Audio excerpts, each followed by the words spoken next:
Well, good afternoon, ladies and gentlemen. My name is Aviv Tzur. I'm the president of the Greater Miami Aviation Association. I want to first wish all of you a happy St. Patty's Day. I'm sure some of you are wearing something green today. I am. We're very excited to host this webinar titled MRO, How Has This Industry Segment Changed with the Pandemic? This is the latest edition in a series of monthly webinars we're conducting, highlighting segments such as private jets, FBOs, cargo airlines, LCCs, and regionals, and there's more to come in the next few months. I should say that in May, we intend very optimistically and cautiously to resume our in-person monthly luncheon and lecture, so stay tuned. And next month, we will skip our webinar since we shall see many of you in person at our golf tournament benefiting the Scholarship Fund, which is April 16, Miami Springs Country Club. So please come and join us. So a little background, what is the GMA for those of you who are joining us for the first time? The Greater Miami Aviation Association is a nonprofit organization. We were established in 1927 by industry giants such as Glenn Curtis, Juan Tripp, and Eddie Rickenbacker to promote the interest of the aviation industry in South Florida. Their first goal was to establish an international airport in Miami, which they achieved a year later in 1928. Today, the GMA is still the main advocacy group for its more than 300 member companies, which include airlines, MROs, FBOs, manufacturers, distributors, and others. Our other mission is to assist young aviators wishing to pursue careers in our industry. Over the past 15 years, we've expanded our activities, and we have granted over $750,000 in scholarships to students wishing to pursue a lifelong dream to become pilots, technicians, and flight controllers, but lacking the financial means. Each year, we are assisting at least 20 such university and technical college students with generous scholarships. We're very proud that many of the scholarship recipients are women, and we are eager to continue and promote this trend. With us today are many students who are enrolled in such programs, and they want to hear from some of the veterans who have been there and done that. Last time we started using a new feature, which is the donate button, which will enable you to make a tax-deductible donation. Any amount is welcome, and it flows directly to our scholarship fund. So now let's turn our attention to today's panel. We will try to understand how has this industry segment specifically been affected by this pandemic, and are we seeing signs of recovery soon, and where are we heading? We have an amazing panel today. Please click on their bios that was in the link if you have not done so already to learn about their illustrious careers. Which they may share a personal story about a bit later. I'm proud to say that over the past 30 years, my career has been impacted by each and every single panelist today. I'm very fortunate to have worked closely with all of them, and I love them dearly. They're each expert in their specific fields, and they're amazing people. Truly, this is the dream team of the MRO industry. So with us today, we have Fred Murphy. Fred is the founder and CEO of FEAM, F&E Aircraft Maintenance, largest independent-owned line and light maintenance company in the US. We have Brian Loomer, who is the regional VP of AAR Services, one of the largest heavy maintenance organizations in the US. We have Konrad Walter from TMSaero, the president of TMSaero, an expert on engine overhaul and maintenance. And I would apologize for Konrad for posting a picture that's about 10 years younger than what he is today. Konrad is a real trooper. He just went through a shoulder surgery. So he's saving us the horror of looking at him bare-chested because he can't put a shirt on. We got Pastor Lopez from GA Telesis. He's the president of MRO Services, Components, Composites, and Landing Gears. We have Eddie Montalvo from Wencor Silver Wings, He's, everything you want to know about components, repair and overhaul. Eddie has forgotten already. And we have David Sangri, who's the president of Commercial Jet, which is one of the largest and leading passenger to freighter conversion companies in the world. So audience, while you are muted, you may still raise your hand. You can ask questions through the Q&A, and hopefully we'll have enough time left to address some questions. So let's begin with the first account of the last 12 months from our panelists' point of view. And the first question is, how has this pandemic affected the MRO segment, and specifically your company? And please, let's start with Fred. Don't forget to unmute yourself. Thank you, Aviv. Good afternoon. Good afternoon to all my esteemed colleagues on this panel. Yeah, Aviv, I think I'm sure there's quite a bit of data out there to point to the damage that this pandemic has caused our industry. There's probably no segment of it that's been completely untouched. The magnitude of which this pandemic and the length of time that it's gone on has really been probably something that we've never seen. A lot of us on this panel went through 9/11, and that was a pretty terrible time. But I think just the sheer length of this pandemic has really caused a lot of problems for our industry. Specifically for us, I can tell you that we're fairly fortunate. Obviously, we were affected by the passenger carriers that were operating in our locations. Many of our cities that had passenger locations, those were severely cut back. We just didn't see the type of operations, the number of flights, et cetera. The traffic was, really down. It's been down. We're starting to see small steps, baby steps, that it's coming back. We were fairly fortunate in that we had a large segment of our business that's cargo, and that kind of has made up for some of that. But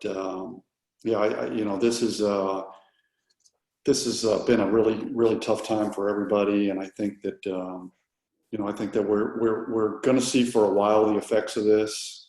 Hopefully, the vaccine is going to help out, but I think some of the things that we're doing are going to continue to be part of our life. I think things like wearing masks and sanitation, things that we do in and around the offices and in our work areas and so forth, that kind of stuff, I think is going to be around for a while. So hopefully that answers your question. Great. Brian, same question. Yeah, a lot of the same answers probably as Fred had right there. I mean, it had a major effect on us, with all the MROs that we have, two in Canada and the ones in the United States. We ended up having major furloughs through all of our organizations. Reduction of direct and indirect ISG&A were huge. It was a very difficult time. It still is a difficult time, but we ended up closing one of our facilities in Duluth, Minnesota, which was an amazing MRO. Fantastic, about 300 plus people. They've been with us for about 7 years when we started them from scratch. So, losing that facility and, the family members that we had there, it was just huge. But the bottom line is, little by little, we're coming back, which is fantastic. I mean, we've got a amazing customer base, all tier 1 customers in the MRO world, which I think is definitely helping us. Little by little, every one of the businesses, we're starting to bring all of our technicians back. We're not up to 100% where we were probably pre-COVID, but I think things are looking well. I mean, I think we get the shots in our arms, and to Fred's point, I think we'll be wearing masks for a while. We're going to be socially distancing, but I think our way of life is going to change a little bit too, just from cleanliness and hand sanitizers. So I think you'll see a lot of changes, but bottom line is we're on our way back. Give it another 6 months to a year, and hopefully we'll be to the new normal, I guess you could say. Thank you. And Eddie, the same question. Okay, yeah, I think a lot of people will share that 2020 was mixed blessings, both personally and in the industry. And so components got hit really hard.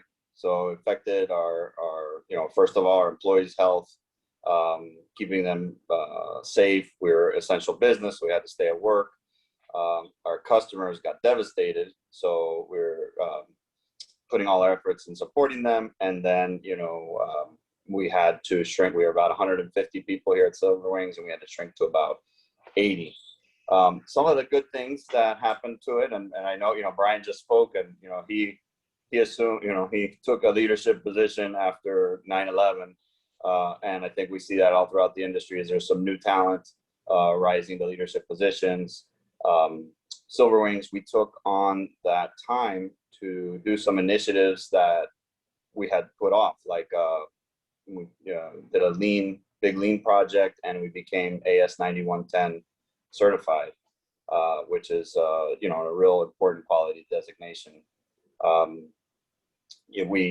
I think all of us will share the fact that we had veterans in the aviation, veteran mechanics, across the board, who basically are going to leave. They've left and are going to leave the industry, which is a big loss. And it has been a problem for more than just 2020, but going forward, again, we need to recruit and nurture new talent, because that's going to be an industry problem, bringing in new people and getting them up to speed, because the industry is going to ramp up and grow quickly now.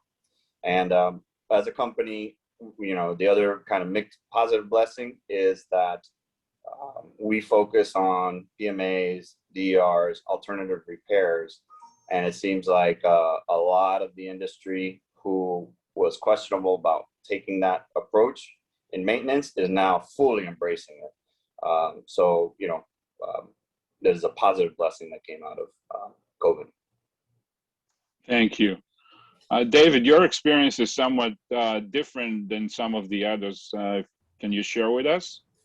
Correct. I mean, some of the same experiences, but a little different. I mean, we all saw a downturn with the passenger market. There was a slight downturn, but then as the aircraft groundings continued and the availability of feedstock, the lack of belly space on the passenger aircraft continued, we saw an increased demand for freighter conversions and freighter aircraft across all of our product lines. And we have 4 product lines for freighters. So that, for those of the people that are not versed in that, I mean, that basically what we do is we're taking passenger aircraft that are being retired or coming off lease and becoming available. The supply and demand has brought the values down of those hulls. So now they're trading, and the lessors and the owners are looking at opportunities to redeploy those assets in the marketplace. So freighter conversion is a viable option. So we've seen a big increase in demand for freighter conversions in our business. And the same thing, in order to operate during this times, we have had to put a lot of protocols and safety protocols in place and sanitizing and all that, so that we can have all of the ramp up and the workers, but operating with, new safety protocols and operating safely. Okay, that's great. Pastor, from GA Telesis' point of view, what has been your experience? Yeah, so Aviv, good afternoon, and thank you for giving me the opportunity to be with you and the rest of the team here. I work with just about every single one of them, and I couldn't be more proud of being associated with this individual. So I'm sure that I'll reach out to you guys later and say hi on an individual basis. I haven't seen some of you in about a year now. Look, I echo the same answers as everybody else, right? I mean, Fred talked about 9/11. We all lived through 9/11, and to put it into perspective, what 9/11 versus COVID looked like, I was on a flight within 5 days after 9/11, right? So I think the aviation was shut down for 3 days at the time, and about 2 or 3 days later, I was on a flight to Europe. This time around, my last flight was in March of 2020. And my next flight was in September of 2020. So I didn't fly for, I don't know, whatever that was, 5 months or so. So that was a big difference this time around. Now, we've been pretty lucky at GA Telesis for a number of reasons. So let me start with what we did differently, right? So in February, I was in Europe. And as I came back, I didn't like the rumbles of what I was hearing. So I sat down with my team, which we're lucky enough to have a great team of people. We got some seasoned veterans in the team, and we have some youngsters. So we got some millennials in the team, in the management team. So we sat down and we said, hey, look, we don't like what we're hearing. We got to look at our indirect and SG&A, and we started making reductions on costs that, when your sales are rolling in, you don't realize that where some of the cost is going to, but when you start looking really deep, then you do. So we began cutting costs in February. By the time we rolled into the second quarter, it was brutal in terms of the revenue drop, but we never lost money. We were positive in Q2, and we've been positive every single month ever, after that. So in terms of, just to put into perspective, our sales went down by 15% only on a year-over-year basis. We have a couple main factors to thank. First of all, is the ecosystem within GA Telesis. We have a big internal customer in one of our sisters company that they do tear down aircraft and do a bunch of other stuff. And I'm a vendor to that company. So we were able to maintain work from that company. We also have a diversified customer base from around the world. So when China picked up, we picked up immediately. So China was down for about 3 or 4 months in business-wise. So we were lucky. We were very lucky to be part of the GA Telesis team, and I was pretty lucky to work with a bunch of talented individuals here in my organization. So we fared, it wasn't good, but it was not as bad as others I've experienced. That's great to hear. And Konrad, if you can unmute yourself from TMS point of view and the engine repair and overhaul market. Well, one thing everybody who's on can actually hear, this has been a time that has affected everybody. It's been a domino effect from the airlines, the operators, the parts suppliers, the maintenance, everything. The engine side, obviously people are not running engines through a full overhaul now, especially the passenger groups. As David and some of you know, freight has boomed. It's doubled, it's tripled, because freight will always be there. You need to move product, and the product that we're moving is COVID supplies, whether it's masks, gloves. Now you have the vaccine. So these times have been affected in so many ways. Now, the sad part is that when it first started, everybody was parking planes, and TMS, quite honestly, was very busy then, and that's the bad sign, because you see people, hey, I need to park my plane, I need to put my engine here, I need to get a stand here. But we also have our other groups that we have alliances with, or partnerships, and they have been affected, just like everyone said. So I don't really have anything more to say other than it's a story that is not something that one individual can say, I have not been affected by it. I don't know what else I could add to that, but if somebody else would like to ask, I'd be glad to try to answer it. But there's no other way to say it, because you've already had everybody else speak. It's been a tough time. Now, on a good note, we're starting to see the airlines coming back. Just to name one, Spirit doesn't seem to be affected by it. They've been booming. You see American, United. I'm starting to see where people are getting on flights and starting to go visit. When this vaccine, the more and more we start seeing it get developed and get injected into people's arms, we're still, as many of you have said, we're going to have to wear masks, but we have to do it. It's the only way to get back to where we once were, but it's going to be hard. And you know what?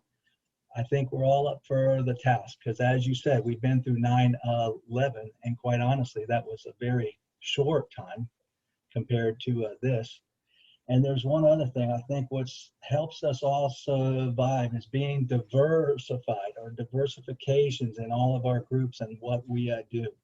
When one thing's down, another thing is up. But Right. this COVID has definitely changed a lot. So I'll just leave it there. Right.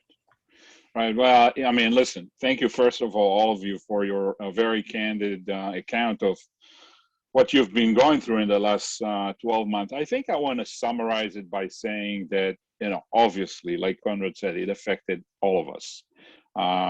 And I think the good companies, the well-managed companies, the diversified companies, the companies that have depth, kind of took the time and say, okay, we're going to look at things and sort of trim the fat and look at where we could save and where we could get better and where we can focus and where we can strategize. And I think I've heard from each and every one of you a sense of optimism, because you guys have set up the company for when this all pent up demand that's going to come once we get flying again, once people are vaccinated, once all this is more relaxed. You guys are set up, to really reap the benefit of, going through this tough time. I mean, like some mentioned, obviously, if you're in the cargo, if you're in the even the fringe of cargo, or you're making cargo airplanes like David is, you've done fairly well over the last year, but there's still a segment of the business that has not repeated the way it was pre-COVID. And so kudos to all of you for preparing your companies to better times. With that, I want to turn into a question that interests our younger audience here. And I want to ask you, for those students who are going to graduate from an aviation program in South Florida, what makes this MRO segment great? Why should you be in the MRO segment at whatever capacity, and why should they join your company specifically? And let's start with Eddie, please.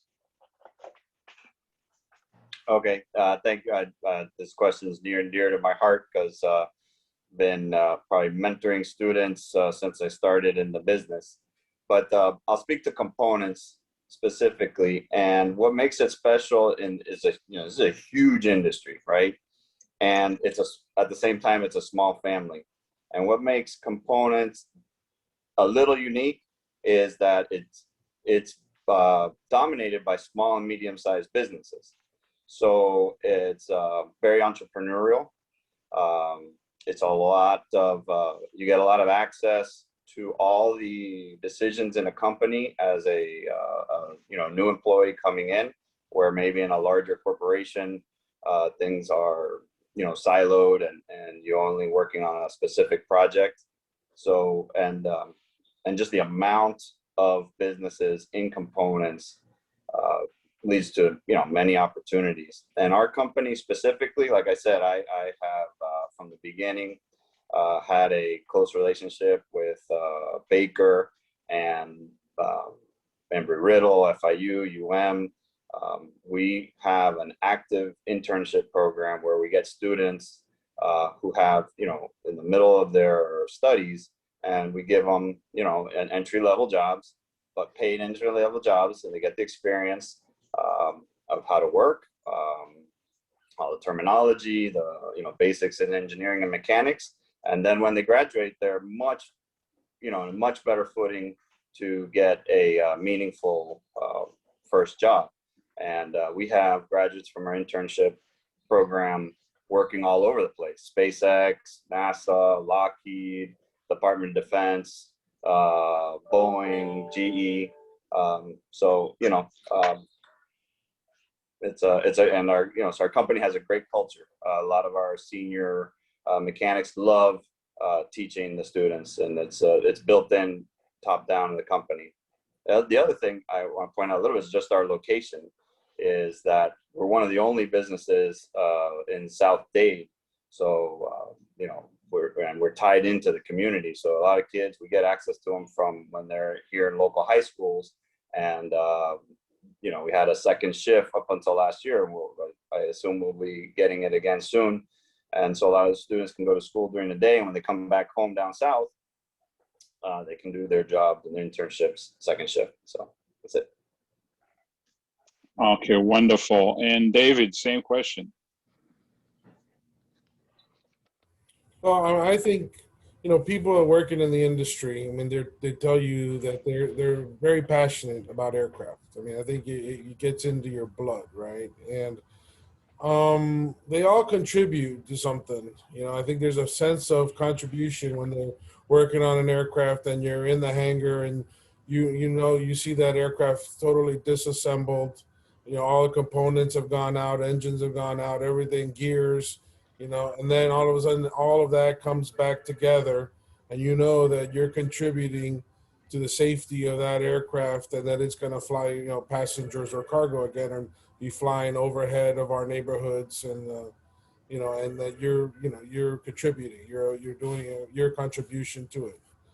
I think when people join commercial jet, I mean, there's different facets of the industry. I think what we offer is, because we are an MRO, but at the same time, we're heavy into the structure. So you see a lot of structural mods, working with structural engineers on a day-to-day basis, doing mods and repurposing that aircraft so that when it leaves here as a freighter, you know, and then you'll see it 15 years down the road, you'll see your contribution that you took that passenger aircraft and it's still flying freight 15 years later.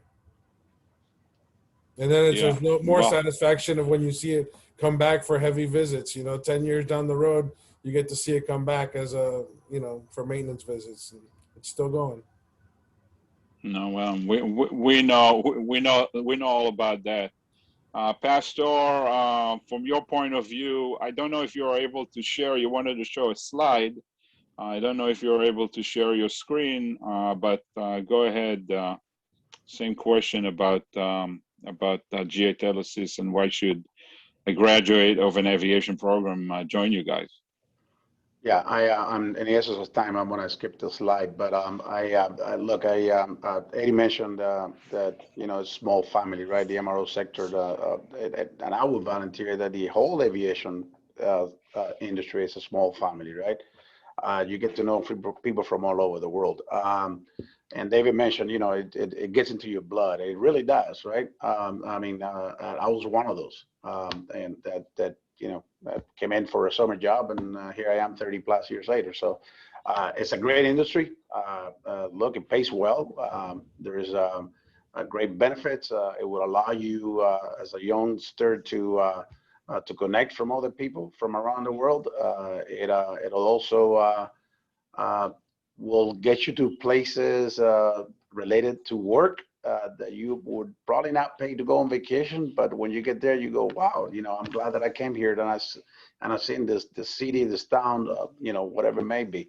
And again, you know, most of the time you're not paying for getting there and working and taking a couple hours off and touring the countryside. In addition to that, I mean, this is the technical training that you receive in order to become a licensed mechanic in aviation. Applies to a whole sort of different industry. I think Eddie mentioned, you know, a couple industries there.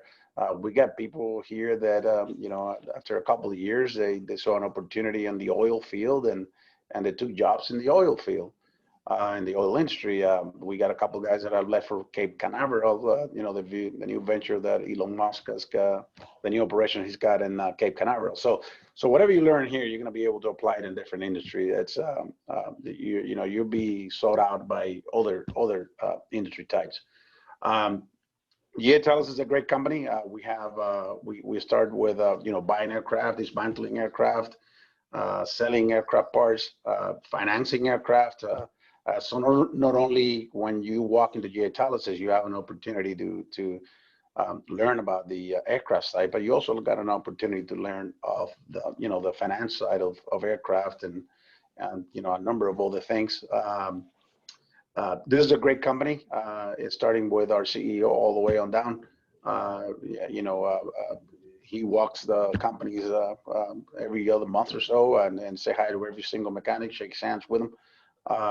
And there's a really family atmosphere on this side. That was pretty evident during the pandemic when we took care of each other. So if you were home in quarantine and you needed us to bring food, we did that. And so that, if you want to see how great Telesis is, just go to and visit our social media pages. You'll see what we made out of. Great. Konrad, same question. Well, Viv, one of the questions that you asked was what excites us about the industry and how what we can tell other people who may be interested in it.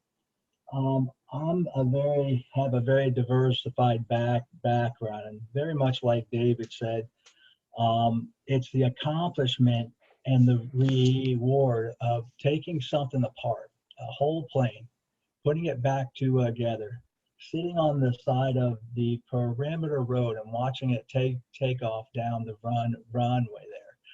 Brian Loomer and myself have had many nights with engine changes and C1 fans and stuff and getting the airplanes out. And that to me is so rewarding and exciting. There's nothing that I can think of in this world that you can get a better satisfaction from. But then again, it's up to the individual.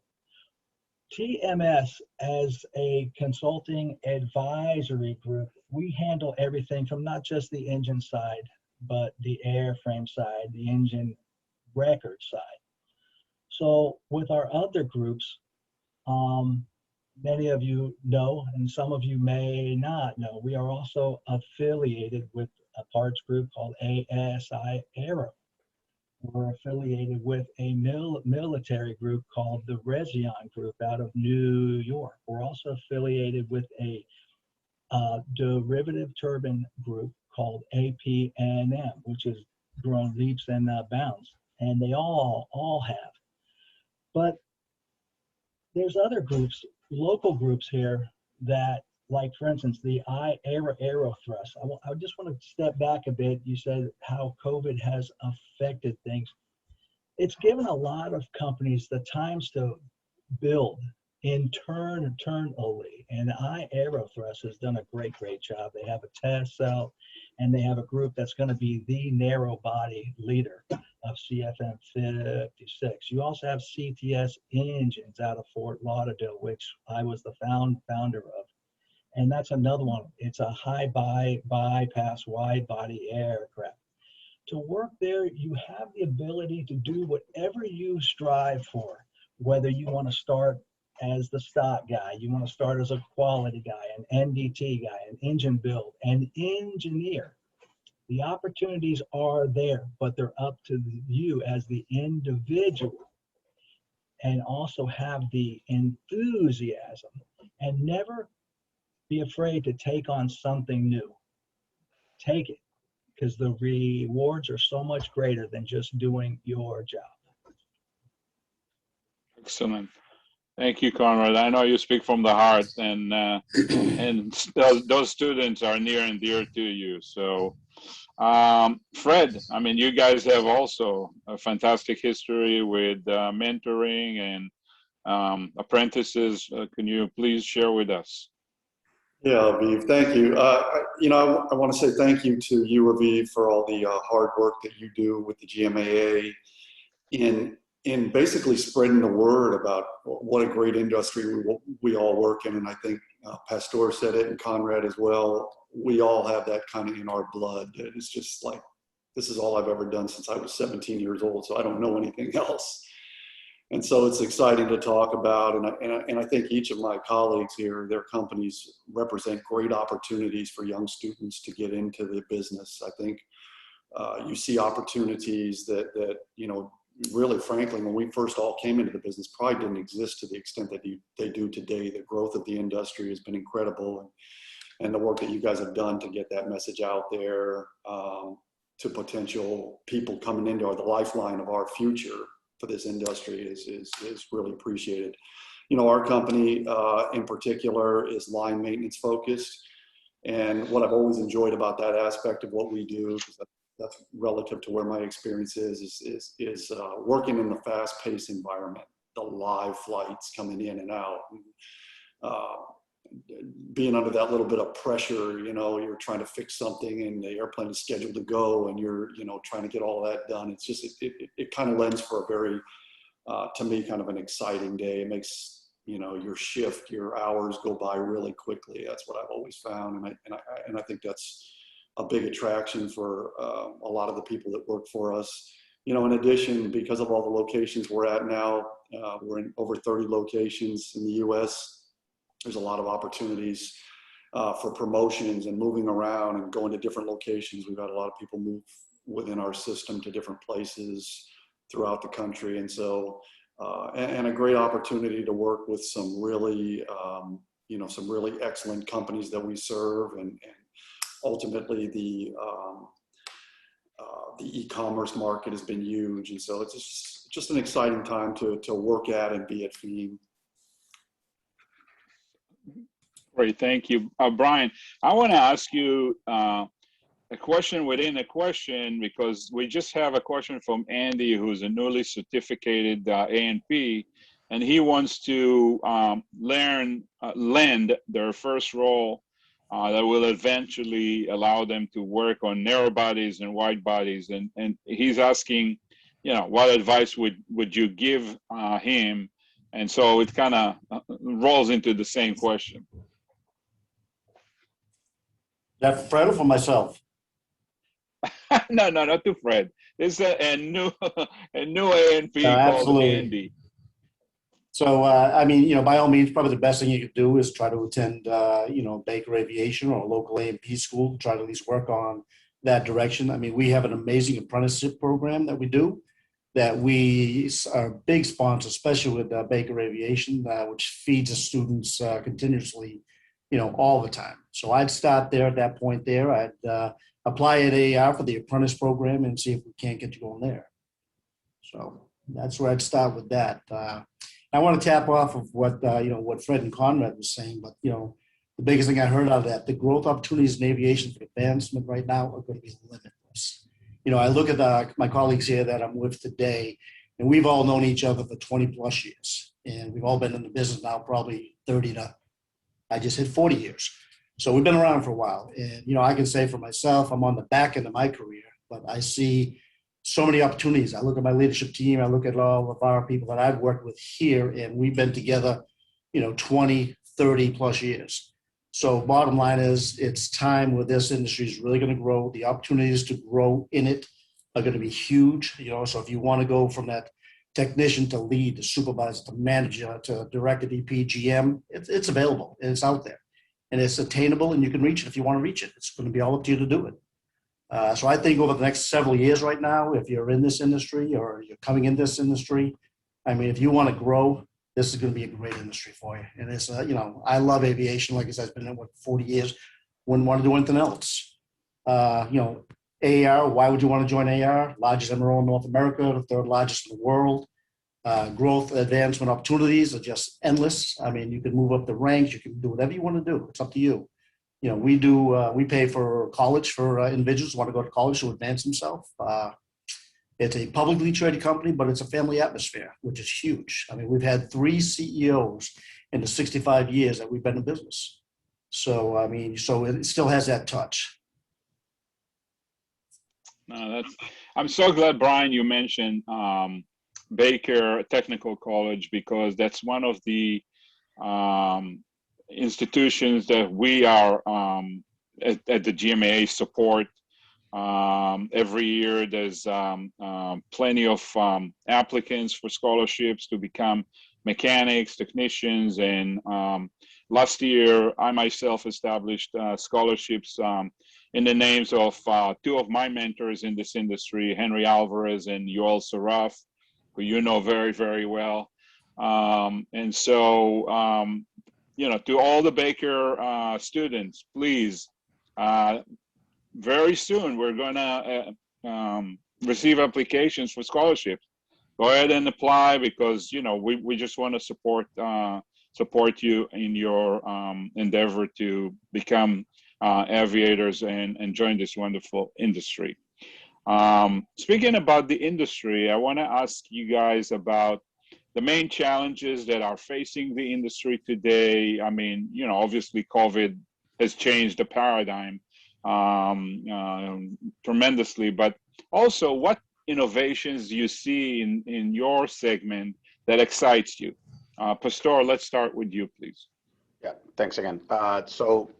Look, outside of you know, what we're dealing with on the pandemic side and you know, the shortage of people flying, and we're all optimistic now because, you know, the travel is coming back, and we believe that, you know, we'll return to some kind of normality in terms of business pretty soon.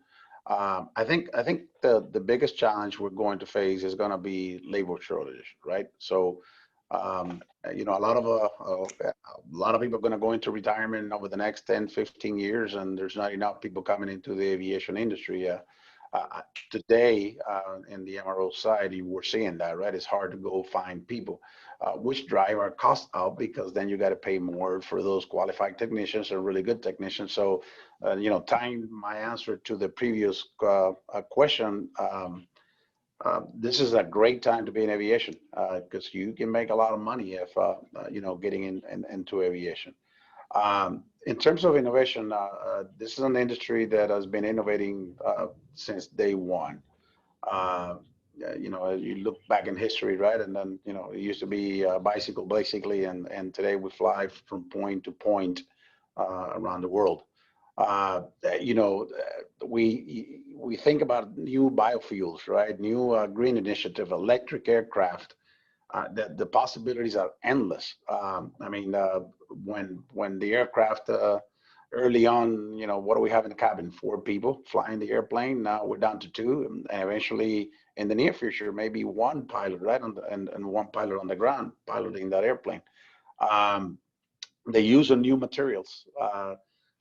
You know, what are we learning? What are we going to learn from Tesla and the likes? And, you know, driving by himself. You know, flying by themselves. You know, we work on equipment that not only you know, not only flies, but it's got to roll on the ground like a car. So it's got a bunch of moving pieces. And you know, we're moving away from the traditional hydraulics and cables and into electric motors, and so it's great. I mean, it's a great time to be alive and to be in aviation.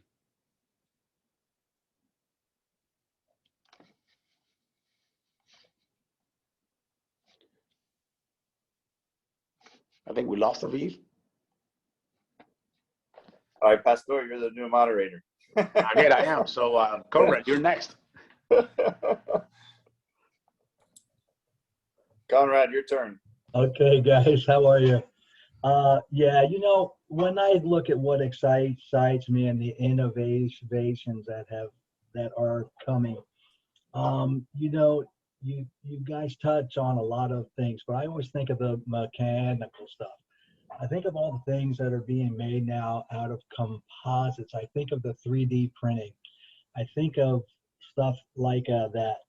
But I will also say, and I know Aviv was saying, not just because of these COVID times, but look at what Zoom, GoToMeetings, all these things have done for our industry, have exposed us to an advancement that was always there. Remember Skype? Skype was a big thing. It was there. But anyway, my whole thing, those are things that are exciting me. And I'm really so glad to see the MAX finally flying again. That's one of the newest and latest advanced planes by taking an old airframe. Hey, Aviv, you're back. Good. Yes.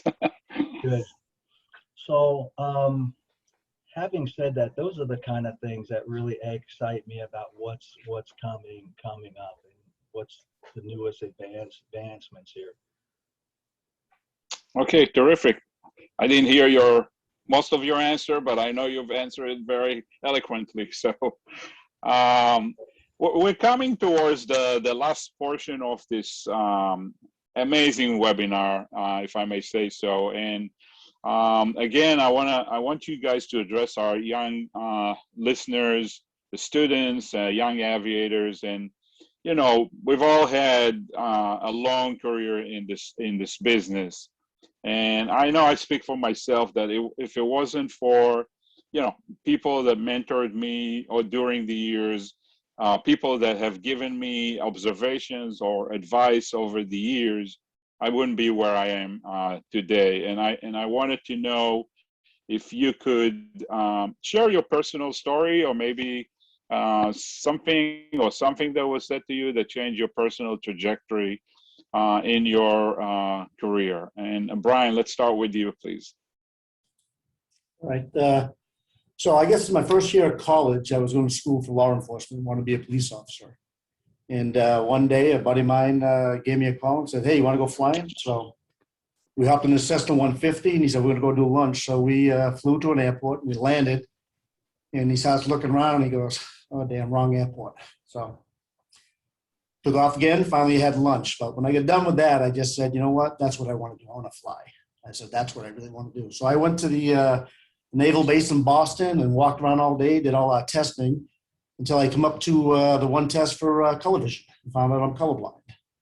So that's when I said, I'm going to drop out of college and go to A&P school. And that's what I did. So I ended up going to A&P school, and I, spent the last 40 years working myself through the ranks, went back, finished off my college and everything else. So that's what kind of drove me into aviation. And, like I, said a little earlier, that the opportunities right now or the future are going to be endless. I mean, with everybody retiring, that's going to be happening over the next 10, 15 years.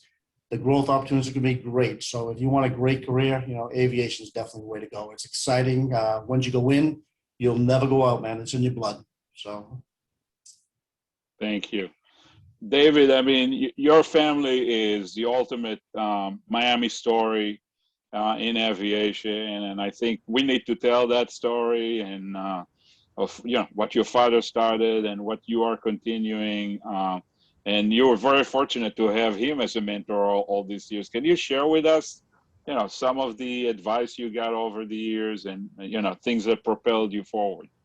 Yeah, I mean, growing up in aviation family, I mean, growing up, going to the airplanes and to the job site where he was working, at a very young age, and just, walking under the wings of those airplanes. It's impressive, and it gets in your blood. So, I mean, just going through it. And then at the same time, I'm fortunate to have established our own company early on, as I was graduating high school. So then I said, okay, what am I gonna, want to go pursue aviation, go to George T. Baker Aviation, get my AMPs, get all the textbook training, and then get the hands-on training at our, at the start of our own organization. So, continued on to Embry-Riddle to get, aviation management as well, and then injected, into growing the business. And it gets in your blood, and I like what I do, and every day you wake up and it's a different challenges. You don't know what the day is going to bring. It's exciting. Yeah, and I know your dad is still getting up in the morning and going to oversee production of cargo doors. So, Yep. Speaking about royal families in aviation in Miami, I can't help by talking about the Montalvo family and all they've achieved in this industry. And Eddie, I mean, you took what your dad started and then you took it to a whole different level. So, can you share with us some of the stories? Yeah, I want to start with just, a piece of your question, which is about mentoring and a piece of advice, and it rolls into the story. But we haven't mentioned it, and I know everybody on this panel lives by it, and will share my feeling here, is that if you take away one thing as advice in aviation, is never, ever, ever sacrifice quality. That the sky is the limit. Seriously, and this industry is booming. It's doing great. New people entering in this industry right now. It's a great time. but never get tempted to take a shortcut, and personally or regulatory, and that includes drugs and alcohol. This is a drug-free industry, so your personal integrity and your personal quality, never break that integrity, and you'll go really far.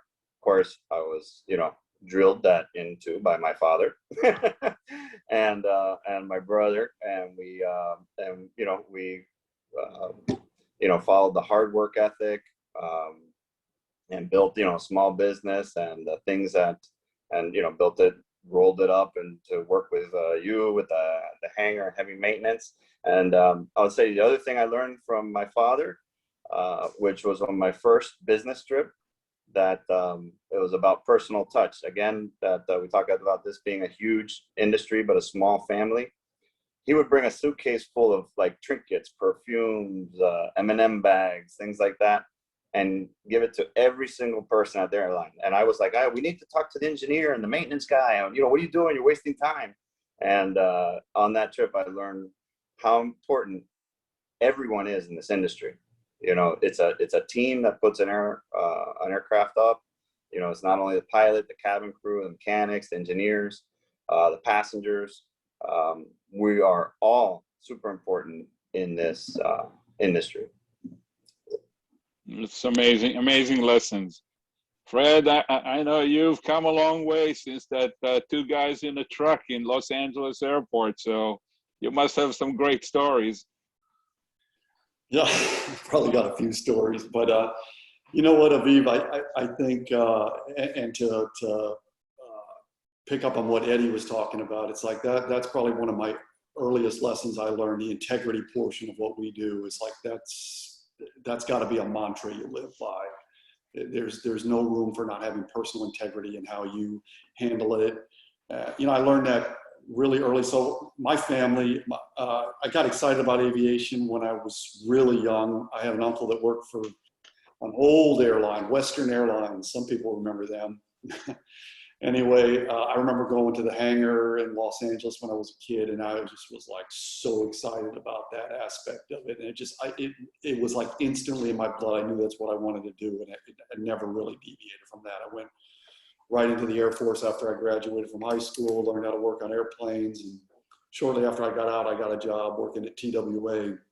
And I got assigned, in those days, we had such great mentorship. Those trunk airlines that were the Pan Ams, the TWAs of the world, they assigned a young guy like myself with a guy, who had been there. I worked with a guy who started with TWA before World War II started. So, I learned a lot, and that's really one of the first valuable lessons I learned, is that, you treat every one of these airplanes like you or your family is riding on it, and that integrity you got to carry through. And so that was probably one of the most important lessons I learned. I learned from some good people, and then we were able to take that into starting our own company, and that's what we try to give to everybody today. That's the message. Our primary job is to provide a safe aircraft for people to fly in. Thank you. Pastor,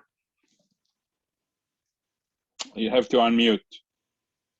Sorry about that. So I pretty much I already mentioned, it was supposed to be a summer job when I was going to college, and it's been a hell of a long summer. So, and it got into my blood, as everybody else has said in this call, and I never left aviation. Aviv, as you mentioned, you received many advices from many people over the course of a long career, like, all of us in this panel had, right? But the first one was probably the most impactful one. It was a summer job, and I walked into a company called Cleveland Pneumatic, which was later acquired by Goodrich. And I had a supervisor from Tennessee.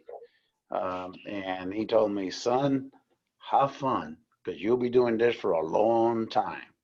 And, those words hold a lot of truth today. So, I want to touch on integrity, because that's one of the things that I tell my team.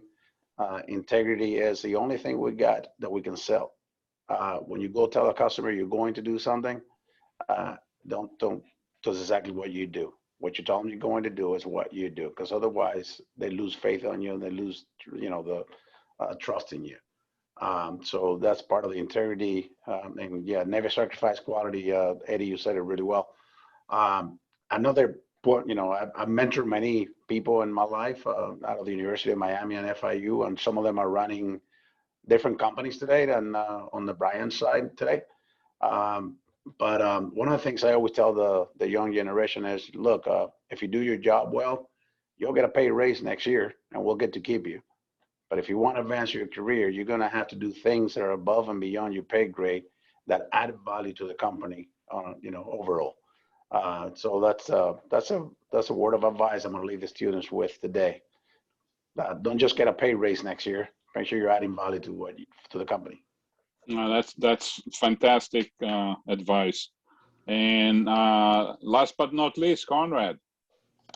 Yes, Viv and everybody, you all spoke about many things, and because we're short on time here, all I can say is go read my bio. I've been on that field. I started in 1976, but I want to go back to the things about, you asked, what can we tell students or other people looking?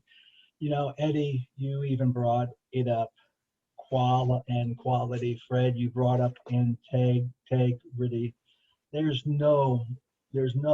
nothing more. That words that come to mind is honor, integrity, enthusiasm, perseverance, loyalty, and respect. But most of all, be humble in everything you do, and never forget from where you once came. I always want to tell these people who are coming up, or anyone, team is definitely, there's no substitute. None of us would be who we are, and I know we all can be honest, if it wasn't for the team. We may have had an idea or a thought. My partners and team from Cloud, such a diversified group. They too. You know what? It's all about teams and being with the right group. And I want to say to them, get involved, volunteer, surround yourself with greatness, and always listen to what others have to say, because you'll learn a lot. Never be afraid, as I said earlier, of a challenge. Embrace each moment, good, bad, or indifferent. You'll be surprised, and quite possibly surprise yourself, knowing you've overcome the challenge made and possibly the diversity met. So that there is a reward that no money can ever pay you. So that's my little end there about everything we've talked about here. And there's anything that I can share with those coming into the business or in the business and want to continue to grow. Amazing. So I want to, first of all, thank everybody on this panel. I mean, you guys are amazing. You know my opinion about you, but I think everyone that joined us, I think close to 80 people, maybe more, watch this, listen to this. It's going to be available also. We're taping this, so we're going to post it on our website for those who were, occupied doing other things. What have we learned about the MRO industry and aviation as a whole? It's a small industry, even though it serves a very, very large audience. Pretty much everybody knows everybody, and we all know who the good guys are and who the bad guys are. So your reputation is extremely important, and if you learn one thing about today, and the word of the day is the I word, integrity. And keep your integrity, guys. Work hard, and you will be as successful, or maybe even more successful than everyone that was in this panel that have achieved amazing, amazing heights. I want to thank all of them again. I want to remind all of you, golf tournament benefiting the scholarship fund is April 16 at Miami Springs Country Club. Please register. If it's in your budget, please sponsor. And then in May, we are going to start, hopefully, our in-person series, luncheon series, and most likely we'll have a legacy airline as a spokesperson. So I want to thank all of you for joining us, and have a blessed rest of the week. Thank you. Thank you. Thank you very much, Aviv. Thank you, gentlemen. Have a great day. Thank Great you. seeing And you all. ladies, and ladies. Thank you, everyone. Bye-bye.